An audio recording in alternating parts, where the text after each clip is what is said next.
Sunamganj two Habiganj আঞ্চলিক মহাসড়ক এটি হচ্ছে সুনামগঞ্জবাসীদের জন্য সবচেয়ে সুখবর। আর এই রাস্তাটি যদি হয়ে যায় খুব সহজে কিন্তু সুনামগঞ্জ টু হবিগঞ্জ হয়ে ঢাকার সাথে যোগাযোগ দ্রুত সময়ের মধ্যে করতে পারবে, আর যার ফলশ্রুতিতে তাদের অনেকটা সময় বেঁচে যাবে। মূলত এই রাস্তাটি হচ্ছে হাওরের উপর দিয়ে, অর্থাৎ সুনামগঞ্জ জেলা সদর থেকে দিরাই উপজেলা হয়ে শাল্লা উপজেলা, তারপর হচ্ছে আজমেরীগঞ্জ, বানিয়াচং, হবিগঞ্জ জেলার সাথে সংযোগ হয়েছে। ইতিমধ্যে মহাসড়কটির কাজ অনেকটাই শেষ হওয়ার পথে, অনেকগুলো ব্রিজ হয়ে গেছে। এখন শুধু রাস্তা ভরাট করা এবং মেরামত করা, তারপর হচ্ছে রাস্তার যে যাবতীয় কাজগুলো সেগুলো কমপ্লিট করা।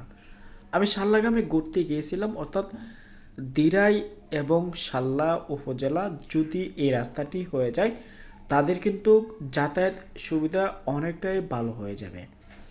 ইতিমধ্যে কালনী নদীর উপর যে ব্রিজটি নির্মাণ করা হয়েছে সেটি প্রায় ৮০ ভাগ কাজ কমপ্লিট। আরেকটি ফিলারের মধ্যে যদি সেতুটি সংযোগ দেওয়া হয় সেতুটির কাজ কমপ্লিট হয়ে যাবে।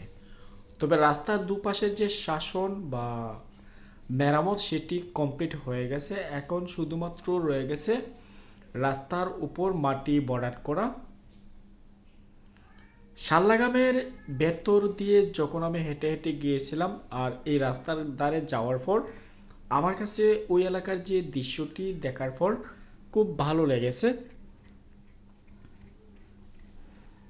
শাল্লা উপজেলা সদর থেকে শাল্লা গ্রামে প্রায় অনেকটাই দূর, তবে এই রাস্তাটিতে এখন বর্তমানে টমটম যাতায়াত করে। কিছুটা ব্রিজ এখনও রয়ে গেছে নির্মাণ করার বাকি, অর্থাৎ অর্ধেক ব্রিজ কমপ্লিট হয়ে গেছে রাস্তার মধ্যে, আর অনেকগুলো ব্রিজ কমপ্লিট।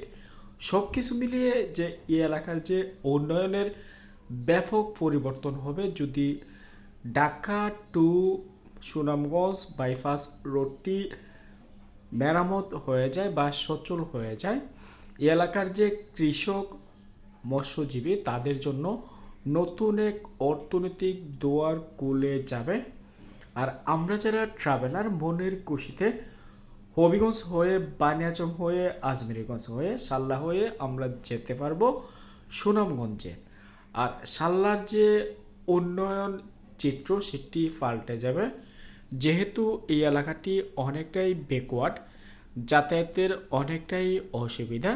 তারা আজমেরীগঞ্জের সাথেই কিন্তু সবসময় সম্পর্ক রাখতে হয়। যারা এই এলাকার রাস্তাটি দেখেন নাই, আমার এই পেজের মাধ্যমে আপনাদের দেখালাম।